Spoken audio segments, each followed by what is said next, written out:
ஒரு புதிய அரசியலை, அடிப்படை கட்டமைப்பை மாற்றக்கூடிய அரசியலை உருவாக்க வேண்டும் என்கின்ற ஒரு எண்ணத்தோடு இன்னைக்கு ரொம்ப பண்போடு சொல்லிவிட்டு அதே இயக்கத்திலிருந்து வெளியே வருகின்றேன். இது தமிழர் பண்புன்னு கூட வச்சுக்கலாம். வெளியே சென்றாலும் கூட மரியாதையோடு சொல்லிவிட்டு செல்வது நம்முடைய பண்பு என்பதுதான் எனக்கும் இலக்கணமாக இருந்திருக்கிறது. இன்றிலிருந்து நம்முடைய ஒரு புதிய பாதை, ஒரு புதிய இயக்கம், ஒரு புதிய பொலிட்டிக்கல் மூமெண்ட் அடிப்படையிலிருந்து ஒரு புதிய பரிமாணத்தோடு பார்வையோடு பார்க்கக்கூடிய ஒரு விதத்தில் தான் நம்முடைய மூமெண்ட்டை நம்ம ஆரம்பிக்கணும். நீங்கள் எல்லோரும் சேர்ந்து இணைஞ்சு அதை ஆரம்பிக்கணும் அப்படிங்கிறது என்னுடைய பெரிய ஆசைங்க.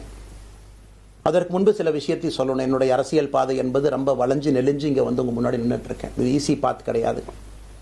ஒரு கிராமத்தில் பிறந்து ஒரு சாதாரண குடும்பத்தில், விவசாய குடும்பத்திலிருந்து வந்து ஒரு காமன் மேன் அரசியலுக்கு வர்றதே நம்ம ஊரில் நம்ம ஒதுங்கிக்குவோம், வரமாட்டோம். பட் அதே போல் என்னுடைய பாதையும் கூட 2009 கேப்டன் விஜயகாந்த் அவர்களுடைய கட்சியில் தேமுதிகவில் ஐஏஎம் லக்னோவில் படிக்கும் பொழுது ஒரு இன்டர்ன்ஷிப்பாக 3 மாத காலம் ஆரம்பித்து, அதன் பிறகு 10 ஆண்டு காலம் கழித்து பாரதிய ஜனதா கட்சியில் ஆரம்பித்து 6 ஆண்டுகள் பாரதிய ஜனதா கட்சியிலிருந்து இன்னைக்கு தனித்துவமாக நம்முடைய இயக்கத்தை மக்கள் முன்னாடி வைக்கணும். உங்கள் முன்னாடி வைக்கிறேன். 25 வயசில் எனக்கு அந்த இன்டர்ன்ஷிப் திரு விஜயகாந்த் அவங்ககிட்ட செய்கிறக்கு ஒரு பெரிய பாக்கியம். அன்னைக்கு அரசியல்னால் என்னன்னே தெரியாமல் ஒரு புதிய அரசியலை தமிழகத்தில் கொண்டு வர முடியுமான்னு யோசித்த தருணம்.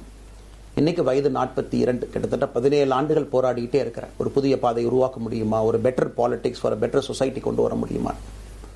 அதே நேரத்தில் நிறைய யூகங்கள், நிறைய பேர் நிறையா சொல்கிறனால இதே டெல்லியில் ஆகஸ்ட் 24 2020 பிஜேபியில் இணைய வரும்பொழுது சூப்பர் ஸ்டார் ரஜினிகாந்த் அவங்க எனக்கு ஃபோன் பண்ணாங்க.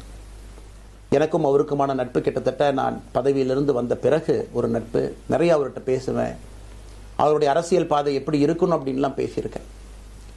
அப்போ திரு சூப்பர் ஸ்டார் அவர்கள் இங்கே டெல்லியிலிருந்து திரும்ப வரணும், அவருடைய இயக்கத்தில் இணைய வேண்டும் என்ற வேண்டுகோளை ஆகஸ்ட் 24 ஒரு நாளைக்கு முன்னாடி பிஜேபியில் சேரும் பொழுது வைத்த பொழுது 3 விஷயம்தான் என் கண் முன்னாடி இருந்துச்சுங்க. தமிழ்நாட்டுக்கு எது நல்லது, அது எந்த மாற்று கருத்தும் இல்லை. சூப்பர் ஸ்டார் அரசியலுக்கு வர்றதுதான் தமிழ்நாட்டுக்கு நல்லது. சூப்பர் ஸ்டாருக்கு என்ன நல்லது, அவர் அரசியலுக்கு வராமல் இருக்கிறது தான் அவருக்கு நல்லது. கோவிட் காலகட்டத்தில் அவருக்கு இருக்கக்கூடிய உடல் பிரச்சனைகள், அதையே பார்த்துக்கணும். முதல்ல அவர் ஆரோக்கியமாக சந்தோஷமாக இருக்கணும். அண்ணாமலைக்கு எது நல்லது, பாரதிய ஜனதா கட்சியில் இணைகின்றேன் என்கின்ற வாக்குறுதியை திரு சந்தோஷ் ஐயா கிட்ட கொடுத்தேன், ஒரு ப்ராமிஸ் கொடுத்தேன். அதை பிரேக் பண்ணக்கூடாது அப்படிங்கிறதுல நான் தெளிவாக இருந்தேன். ஸோ 3 கான்ஃப்ளிக்ட் இங்கே இருக்கும் பொழுது, ஸோ ஒரு நாள் இந்த கட்சியில் இணைவதற்கு முன்பாகவே முழு கான்ஃப்ளிக்ட். அன்றைக்கே ரஜினிகாந்த் ஐயா பேசி அந்த ஃபோன் காலுக்கு முதல் முறையாக மறுத்து, ஐயா மன்னிச்சுக்கங்க என்னால் வர முடியாது என்று சொல்லி பாரதிய ஜனதா கட்சியில் அடுத்த நாள் இணைத்துக் கொண்டேன். அதன் பிறகு சூப்பர் ஸ்டார் அவங்கள பார்த்து மன்னிப்பு கேட்டேன். அவரும் பெருந்தன்மையாக அவருடைய அரசியல் பாதையை அவரும் பெருந்தன்மையாக அடுத்து தீர்மானித்தார். எதுக்கு இதை நான் சொல்கிறேன் அப்படின்னாங்க, சில யூகங்களுக்கெல்லாம் என்று முற்றுப்புள்ளியை வைக்க வேண்டும் என்பதற்காக மட்டும்தான் இதை நான் சொல்கிறேங்க. வேறு எந்த காரணமும் கிடையாது. இன்றைக்கும் சூப்பர் ஸ்டார் அவர்கள் மீது பெரும் மதிப்பும் மரியாதையும் வைத்திருக்கக்கூடிய மனிதன் நான். அதே நேரத்தில் பாரதிய ஜனதா கட்சியை பொறுத்தவரை இந்த 6 ஆண்டு காலத்தில் எப்பொழுதும் ஒரு விஷயத்தை விட்டுக் கொடுத்தது கிடையாது. தமிழ்நாட்டினுடைய அடையாளத்தை விட்டுக் கொடுத்தது கிடையாது, மண்ணை விட்டுக் கொடுத்தது கிடையாது, கலாச்சார பாரம்பரியத்தை விட்டுக் கொடுத்தது கிடையாது, நம்முடைய நீரை விட்டுக் கொடுத்தது கிடையாது. நிறைய பேர் எங்கிட்ட கேட்பாங்க, குறிப்பாக இந்த பகுதி இந்தியாவில் வரும்பொழுது, அண்ணாமலை நீங்கள் தமிழனா இந்தியனா அப்படின்னு கேட்பாங்க. இது எனக்கு ஒரு பெரிய கான்ஃப்ளிக்டிங் கொடுக்கக்கூடிய ஒரு விஷயம். Are you a Tamilian, are you an Indian அப்படின்னு. தமிழ்நாட்டில் என்னுடைய அப்பாவோ அம்மாவோ, என்னோட அம்மா தமிழ்நாட்டை தாண்டி வெளியே வந்ததே கிடையாதுங்க. தமிழ்நாட்டில் மட்டும்தான் இருந்திருக்கிறாங்க. என்னுடைய பாரம்பரியம் எல்லாமே. அப்பா ஒரு முறை தமிழ்நாட்டுக்கு வெளியே சின்ன வயசில் வந்துட்டு போயிருக்கிறாங்க. அங்கேயே ஆண்டு காலமாக இருந்து விவசாயம் செய்யக்கூடிய குடும்பம். எனக்கு முதல் வாய்ப்பு தமிழ்நாட்டை விட்டு வெளியே வந்து லக்னோவில் படிக்கிறதுக்கு, அதன் பிறகு டெல்லியில் இருப்பதற்கு, ஹைதராபாத்தில் 2 ஆண்டு காலம் ட்ரைனிங்கில் இருப்பதற்கு, அதன் பிறகு கர்நாடகாவில் 8-9 ஆண்டு காலம் ஐபிஎஸ் அதிகாரியாக பணி செய்வதற்கு. ஸோ இந்தியா முழுவதுமே கிட்டத்தட்ட அந்த 10-15 ஆண்டுகள் சுற்றிவிட்டேன். அதனால் நான் எப்போதுமே சொல்வேன், நான் ஒரு பெருமை மிகுந்த இந்தியன், ஒரு பாரம்பரிய தமிழன் என்கின்ற அடையாளத்தோடு எல்லாத்துக்கிட்டையுமே சொல்லுவேன். அது இந்த கான்ஃப்ளிக்ட் சில பேருக்கு ஒரு எட்டர்னல் கான்ஃப்ளிக்ட் ஆச்சு. இன்னைக்கு தமிழ்நாட்டினுடைய அரசியலும் கூட ஒரு பெருமை மிகுந்த தமிழனாக இருக்கணும் அப்படின்னா நான் ஒரு இந்தியன் என்று சொல்ல வேண்டிய அவசியம் இல்லை அப்படின்னு நிறைய கட்சிகள் அங்கே இருக்கிறாங்க. நான் எப்பொழுதுமே தொடர்ந்து சொல்லிக் கொண்டிருப்பது, இந்தியன் என்கின்ற அடையாளத்தோடு ஒரு பெருமை மிகுந்த தமிழனாகத்தான் எல்லா இடத்துலையும் இருக்கிறேன். அப்படித்தான் இந்த இயக்கத்திலும் இருக்கணும். நாம் ஆரம்பிக்கக்கூடிய இந்த இயக்கத்தில் உங்களோடு பயணம் செய்யணும். தமிழ்நாட்டினுடைய எந்த பிரச்சனையும் கூட முன்னிறுத்தி சமரசம் இல்லாத நம்முடைய தமிழ்நாட்டினுடைய வளர்ச்சியை நாம் எல்லோரும் கொண்டு போகணும். எத்தனையோ பிரச்சனைகள். நான் பாரதிய ஜனதா கட்சியில் இணைந்த பிறகு எல்லா தலைவர்களும் பெரும் ஒத்துழைப்பு தான். இருந்தும் தனியாக போகணும், உள்ளாட்சி தேர்தலில் தனியாக போகணும், தமிழ்நாட்டினுடைய அடையாளத்தோடு பாரதிய ஜனதா கட்சி இருக்கணும்.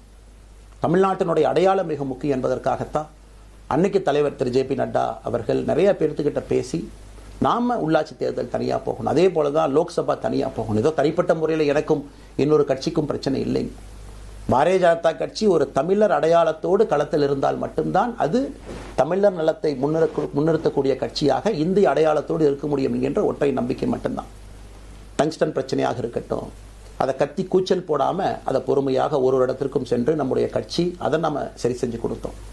மீத்தேன் ஹைட்ரோ கார்பன் திட்டமாக இருக்கட்டும், நிலக்கரி சுரங்கம் திட்டமாக இருக்கட்டும், எதாக இருந்தாலும் கூட, ஏன் மேகதாத்து அணையில் இன்னைக்கு கர்நாடகாவில் எப்படி DK சிவகுமார் அவர்கள் சொல்கிறார்களோ அன்னைக்கு நாங்கள் அணை கட்டியே தீர்வோம் என்று சொன்ன பொழுது தமிழ்நாட்டினுடைய பாரதிய ஜனதா கட்சி கர்நாடகாவில் ஆட்சியில் இருந்த நம்முடைய பாரதிய ஜனதா கட்சியை அன்னைக்கு எதிர்த்து நாம உண்ணாவிரதம் தஞ்சாவூரில் இருந்தோம். எப்பொழுதும் எந்த உரிமையும் விட்டுக் கொடுக்கல. அதே நேரத்தில் அந்த கான்ஃப்ளிக்டை பொறுத்த வரைக்கும் கத்தி கூச்சல் போட வேண்டும் என்கின்ற அவசியம் இல்லை. பொறுமையாக பாந்தவியமாக பேசி நம்ம உரிமையை விட்டு கொடுக்காம செயலாற்ற முடியும் என்பதை ஒரு நாளும் கூட எனக்கு கிடைத்த பொறுப்புகளில் உங்களுக்கு நான் அதை காட்டிக்கிட்டே தான் வந்திருக்கேன்.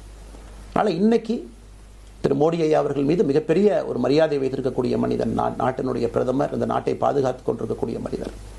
ஆனால் ஒரு லெவல் வரும் பொழுதுங்க, இந்த சின்ன சின்ன பிரச்சனைகள் அப்படியே சேர்ந்து வரும் பொழுது தொடர்ந்து நாமும் அவர்களுக்கு பிரச்சனையாக இருக்கக்கூடாது. ஒரு பிரச்சனையை எடுத்துட்டு போய் இங்கே பாருங்க இந்த பிரச்சனை, இந்த பாருங்க இந்த பிரச்சனை, இந்த பாருங்க அந்த பிரச்சனை, ஒரு அளவுக்கு தாங்க நம்ம சொல்ல முடியும். அதனால தான் பொறுமையாக பாரதிய ஜனதா கட்சியினுடைய முக்கிய தலைவர்களை பார்த்து மிக பொறுமையாக, இது இன்னைக்கு கான்வர்சேஷன் 3 நாளாக நடக்கலைங்க. இதை கிட்டத்தட்ட நான் 1 ஆண்டு காலமாக பாரதிய ஜனதா கட்சியினுடைய தலைவர்கள்ட்ட சொல்கிறேன். 18 மாதங்களாக எனக்கு இருக்கக்கூடிய கருத்து வேறுபாடுகளை மிக பொறுமையாக, வெளியில் கத்தி கூச்சல் போடாமல் மிக பொறுமையாக 18 மாதங்களாக எல்லா இடத்துலையும் சொல்லிக்கிட்டே வர்றேன்.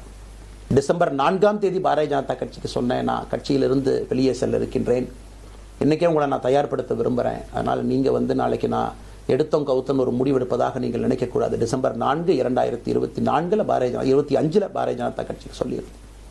தேர்தல் பணியை முடித்துவிட்டு செல்ல வேண்டும் என்று சொல்லியிருந்தார்கள். கட்சியினுடைய ஒரு உண்மை தொண்டனாக கட்சி சொல்லியிருக்கிறாங்க, தேர்தல் பணியை முடித்துவிட்டு மே கடைசி வரை நம்முடைய பணியை செய்துவிட்டு தான் வெளியே வரணும் அப்படின்னு. அடுத்து நாம் என்ன செய்ய போகிறோங்க? அடுத்து நாம் இதெல்லாம் பேசிட்டோம், பழசை பேசிட்டோங்க, இருந்ததை பேசிட்டோம். அடுத்து ஆனந்தமாக அன்போடு தமிழ்நாட்டில் ஒரு அரசியல் இயக்கத்தை நாம் துவங்க இருக்கின்றோம். இது அரசியல் இயக்கமாக கட்சி இல்லையா அப்படின்னு நீங்கள் யாரும் கேட்கவே வேண்டாம். கண்டிப்பாக தமிழகத்தில் அடுத்து நடக்கக்கூடிய தமிழகத்தினுடைய பொது தேர்தலில் நம்முடைய கட்சி போட்டியிடும், அதில் எந்த மாற்று கருத்தும் இல்லை. அதற்கு நம்ம தயார் பண்ணணும், நிறைய லீடர்ஸை தயார் பண்ணணும், நிறைய கேடர்ஸை, வாலண்டியர்ஸை தயார் பண்ணணும், உத்வேகத்தோடு தயார் பண்ணணும், அவங்களுக்கு அந்த ஸ்கில் செட்டை நம்ம உருவாக்கி கொடுக்கணும். அதற்கு கொஞ்சம் நேரமாகும்.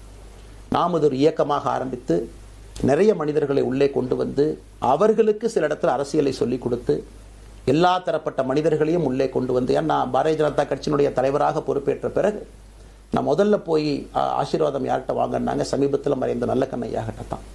இன்னைக்கு மண் சார்ந்த அரசியலை முன்னெடுக்கணும், நல்ல மனிதர்களுடைய கொள்கைகள் உள்ள கொண்டு வரணும், எல்லா மனிதர்களையும் உள்ளடக்கிய அரசியலை நாம் முன்னிறுத்தணும். டெக்னோக்ராட்ஸ் பெருமளவில் நமக்குள்ள வரணும், பெருமளவில் நமக்குள்ள டெக்னோக்ராட்ஸ் வரணும்.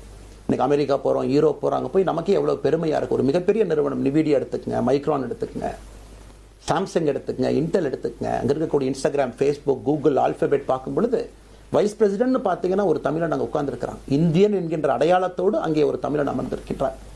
என்னுடைய கனவு உங்கள் பல பேர்த்த போல அவர்களெல்லாம் திரும்ப இங்கே வந்து அரசியலில் ஏதோ ஒரு விதத்தில் கான்ட்ரிபியூட் பண்ணுறதுக்கு நம்முடைய இயக்கமும் நம்முடைய வருகின்ற காலத்தில் நம்ம ஆரம்பிக்கக்கூடிய கட்சியும் அதற்கு உறுதுணையாக இருக்கணும். அத்தனை டேலண்ட்டை ரிஃபைன் பண்ணி நம்ம கொண்டு வரும். தமிழ்நாட்டினுடைய வளர்ச்சிக்கு எல்லோரையும் நம்ம பயன்படுத்தணும்.